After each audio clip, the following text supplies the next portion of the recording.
San Diegans accomplish great things every day. We care about our neighbors and our community. We are proud of our diversity. We are resilient. We hold our leaders accountable. We live in one of the most dynamic cities in America, the San Diego Union-Tribune, telling San Diego's story for more than 150 years.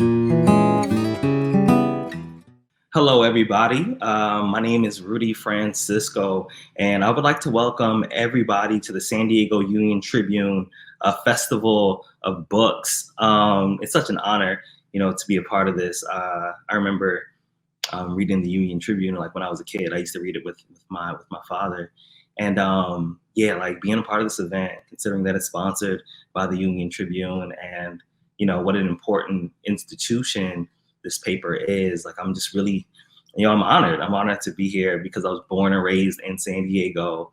And like I've been writing poetry for quite some time now. And it's really awesome to be recognized in this way. So as I mentioned, I write poetry. And my book is called I'll Fly Away. And this is my second book, actually. The first book was called Helium. And people always ask me like why I title my books the way that I do, right? And the short answer is that I feel like writing is a way for me to escape in a lot of ways, right? Like when I'm really going through it, I'll sit down and I'll write, and I feel like almost like I'm somewhere else, right? Like you get to create your own reality when you're writing. So writing has always been a bit of an escape for me. So that's why I named the first book Helium, because helium allows you to transcend your limitations, at least for a little while.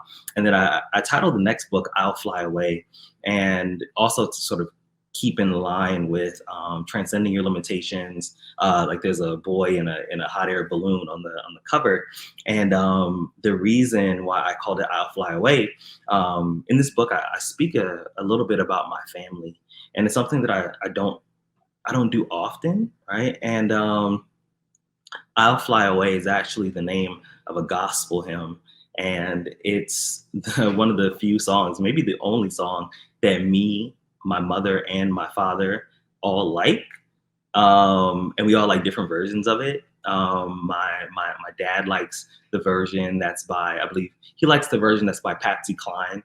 My mom likes the version that's by Jim Reeves, or it might actually be switched. It's one of those. I know one likes Patsy Cline, one likes Jim Reeves, and I actually like the version that's on Kanye West's first album, College Dropout. Right. So that's why the book is called I'll Fly Away. I started writing poetry when I was about 17, when I was at Southwest High School, and it was given to me as a homework assignment, and, wrote the poem, brought it back the next day. And my teacher told me that she enjoyed it and really encouraged me to keep going. And now, I'm a 2-time author, and, this is pretty much like what I do full time. So what I'm going to do is I'm going to read a couple poems and, talk a little bit about why I wrote these poems, and talk a little bit about the overall sort of concept of the book. So like I said, it's called I'll Fly Away, and it's named after a gospel hymn.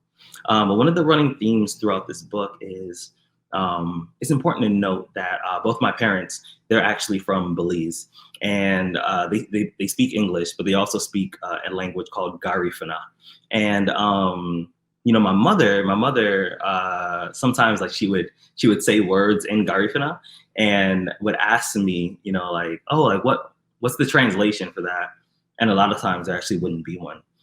Same thing with my daughter's other grandmother. They're from Eritrea on my daughter's mother's side, and they speak Tigrinya. And at times, sometimes like they'll be explaining something to me, and they'll be like, "Oh, so like, wait, how do we translate that word? Like, what's that word in English? And what I noticed is that a lot of times there was not a direct translation. So one of the running themes of the book is, there are words that don't exist in English that I feel like should, right? One of the words that doesn't exist in English is so one of the words I picked was no lexi. And no lexi basically means that there's no direct translation for that word in the given language that you're trying to use, right? So the first poem that kind of opens up the concept, it's called Mama Saba Asks. Mama Saba asks, what's the word for that in English? And there I am, trying to catch the breeze with a butterfly net. I fumble through the only language I know and find everything but an answer. Eventually, I give up and I say, I don't think there is one. English is the shiniest hammer I own, but it's also the only thing in my toolbox. I use it all the time, but there is so much it cannot do. So I wrote that poem because, like I had mentioned, there's so many words that that I hear in other languages, and I'm like, wow, we should have that word in English, right? So this next poem that I want to read. So this poem, it's called "And Maybe We All Know a Rookie." Right. And I mention Ricky often. So Ricky is a character in this movie called Boys in the Hood. Right. And Boys in the Hood, Ricky, he is, somebody that they expect to, be like this huge football player at some time. And, he ends up being victim to gun violence, which is something that happens so often in neighborhoods where there is a lot of criminal activity and gangs and whatnot. So I wrote this poem because I felt like it's an interesting story that happens so often. It's interesting, but it's also tragic, of course, right? But it happens so often that I felt like I needed to write a poem about it. So here we go. And maybe we all know a Ricky, someone who will emerge from nothing like the first song on a good album. A dandelion the neighborhood holds in the air, hoping a gust of wind will catch the boy long enough for him to land somewhere better. We grab the violence by the collar and say anybody but him. We offer O-Dog for Cain, Caesar in exchange for Ruby. But sometimes negotiations fail. There seems to be a language barrier.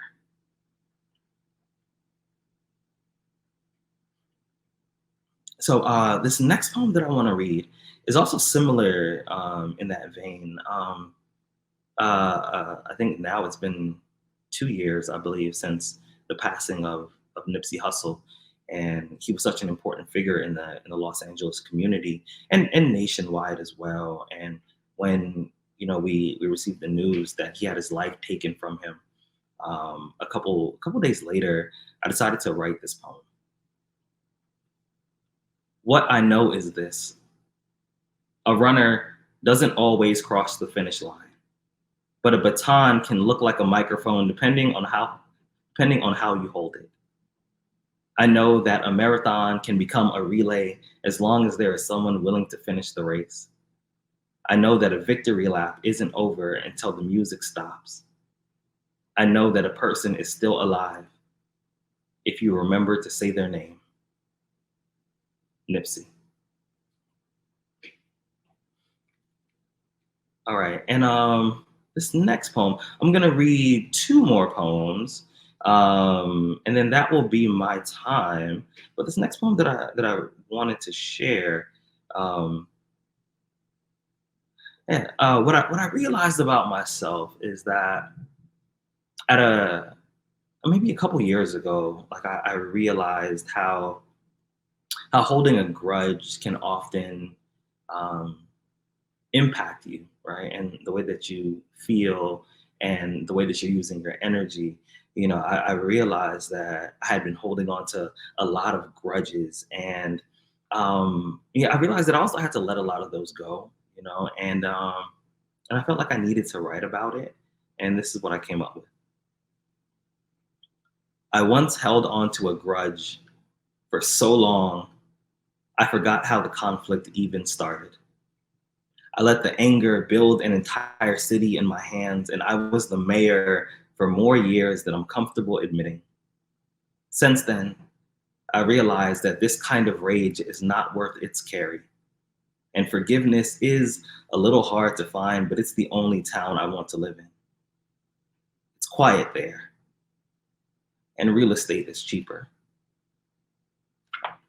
All right. So I'm gonna read one more poem, and this poem is actually probably my favorite poem in the book, and it was one of the first poems that I decided I was like, okay, this needs to be in there, because sort of how I constructed the book, I was like, okay, well, let me sit down and let me write a lot of poems. I was writing every day, and then once I was at a point where I was like, okay, I have a solid number of poems. Let me go through and let me see which ones really speak to me and which ones I could really develop into something more, right? And one of the first poems that I decided to put into the book is actually called "Drowning Fish," and it's a poem about my mental health, and about how I was struggling for a really long time, and it's something that we often don't talk about. Like, a lot of times, a lot of us are struggling, and a lot of times we don't really know how to bring it up in conversation.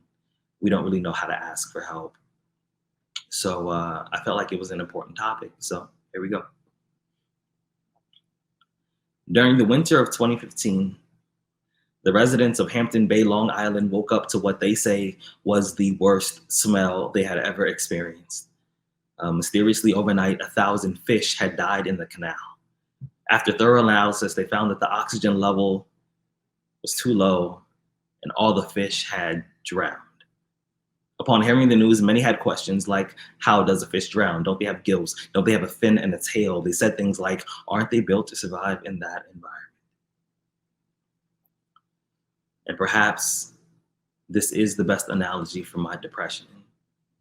This angry deity, this jealous God, this thirsty shadow that wrings my joy like a dish rag, turns every conversation into a conveyor belt that always begins with the phrase, you look tired today. To be honest, getting out of bed has become a magic trick, and I'm probably the worst magician I know. This sadness is the only clean shirt I have left, and my washing machine has been broken for months. When people ask me how I'm doing, I want to say my daughter's 5 years old and I'm still not sure if I'm a good father. I want to say that my dad has been diagnosed with dementia. There might be a day when I walk in the room and he doesn't recognize me, and I've always wanted us to start all over, but I guess you got to be careful about what you ask for. I guess when you pray for something, you have to be a little more specific. I want to say that crickets have been known to eat their own wings, and I too have a tendency to destroy what helps me get off the ground. I really want to say that I'm not in a good place right now, but that's not a polite answer. So instead, I pretend it's Halloween. I jack-o'-lantern my face into something acceptable, and I tell others I'm fine until it sounds like the truth. But sometimes there's a help me chained to the ankle of an I'm doing okay. Sometimes I'm fine is the quickest way to say I don't want to talk about it. Sometimes all the oxygen in the room becomes water. I feel like I'm sinking to the bottom, like I'm running out of air. But I made a promise to myself that I won't be another drowning fish, that I will not die in this canal. I heard that if you just take a deep breath and relax, the human body will naturally float on top of the water. So I breathe and I tell myself that it's gonna be okay. I cry, but I tell myself that it's gonna be okay. It's gonna be okay. It's gonna be okay, because I know there is a better version of me somewhere in the future. He is staring at this moment right here, and he is saying, Rudy, thank you for not giving up on us. A few days ago, I was reading and I saw a run-on sentence, and I thought, it could have just ended right there, but it found a reason to keep going.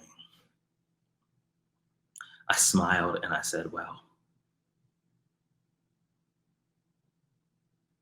same. Thank you all so much. That is my time, and I want to say thank you again to the Union-Tribune for having me. Real quick, I just have one quick announcement.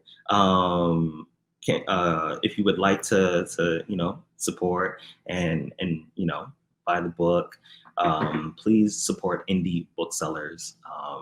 They're really doing some great work, and they have books available. So if you want to support please support them. If you would like to buy my book, purchase it through them. And thank you so much for your time today. Like I said, this is an honor, especially being a San Diego native.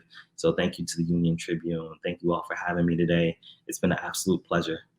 Headlines are everywhere, all day. But for the complete story, count on NBC7 to keep you up to date. Taking a look at what happens for you folks on the Inland Valley. And as stories change, our commitment is constant. NBC7 is coverage you count on.